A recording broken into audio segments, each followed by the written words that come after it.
The British press have been obsessing over Meghan Markle since she was first linked to Prince Harry, but it seems to have reached a crescendo over the summer. So, looking into this is Rachel Parris at the Social Media Wall. Thanks, Nish. Nish, are you a fan of Meghan Markle? Yeah, I mean, I think she's pretty good. It seems sure. Nice. So, as we can hear there, Nish is a staunch royalist. What? How did you get that from what I said? Well, so this wasn't you outside the hospital waiting for news of the royal baby. Now, Meghan Markle has been widely attacked by the British press for variously flying in Elton John's private jet, guest editing this month's edition of British Vogue, and wearing jeans to Wimbledon.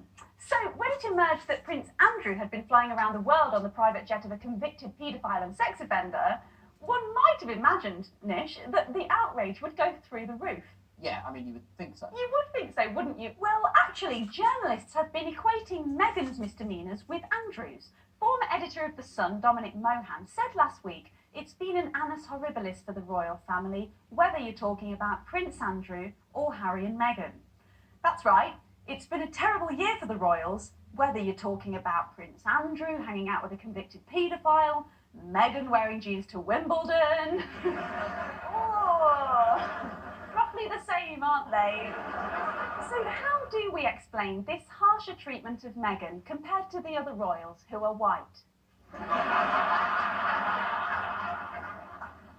No, look, it's okay. It's not about her being a woman of colour. No, it's about her being a woman of colour, progressive, American, divorced, and having some opinions. Several commentators appear to be almost as obsessed with having a go at Meghan as they are with stating that it's not because of her race. Nothing like having to deny something repeatedly to put us all at ease. Poor man's Medusa, Katie Hopkins.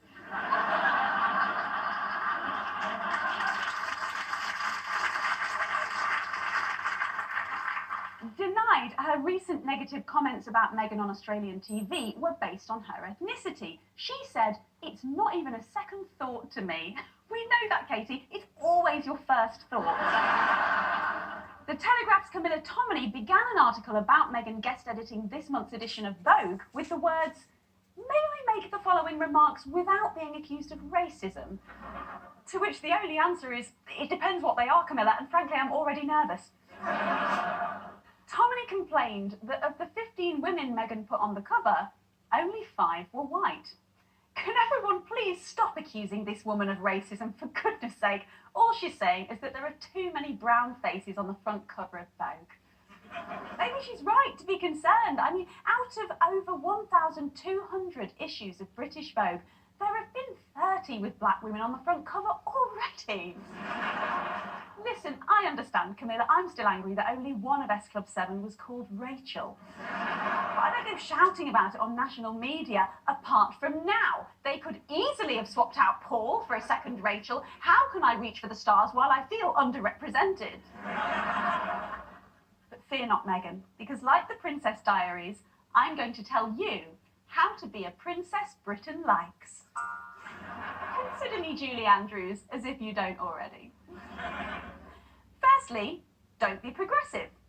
Dan Wootton, looking very smiley for one so full of vitriol, said on Lorraine that royals don't guest edit magazines. So true, Dan, apart from on these many occasions, when Kate Middleton took the helm of the Huffington Post, when Charles edited Country Life magazine in 2013, when Charles edited Country Life magazine again in 2018 with the hope that this time someone might give a shit. I do give a shit. What a beautiful cover, Charles. Well done. And finally, when Prince Andrew guest edited the royal family Wikipedia page. Prince Andrew just did loads of cool dude stuff on yachts, and those aren't even my hands around that girl. So why was it so unforgivable when Meghan edited a magazine? Might it be that Meghan's Vogue was self-consciously progressive? Certainly the Irish Times complained, "You cannot sign up to the monarchy and preach progressive politics with credibility." And The Sun branded it left-wing. Don't worry, The Sun, I think you're getting Vogue confused with The Socialist Worker. I've had a flick through, and rest assured, it's still largely about trying to sell you a £2 moisturiser. The message is clear. You can comment on your favourite designer, but don't mention me too, please. Oh, why has that popped up? But above all, and this is the most important one, just be unhappy. There's a very delicate but important contract that a royal has with the British public, and it's this. Most people don't mind paying for the royals as long as those royals live a miserable, thwarted existence full of horrible compromise. As Camilla Long put in the Times, we pay, you pose. Lovely. If in doubt, look at the Queen. She lives in a palace at our expense, but we love her because we get treated to photos of her looking glum on a bleak moor in the rain wearing a headscarf that looks like she's in a Siberian prison. Then, once every 4 years, she smiles at a racehorse. So, to win over the Brits, Meghan, you must love the camera, hate the camera, perfect a strained half smile, a hidden despair, and stop giving a shit about the poor or the planet. And ideally be white, English, and related to your husband before you marry him. Back to you, Nish. Thank you, Rachel.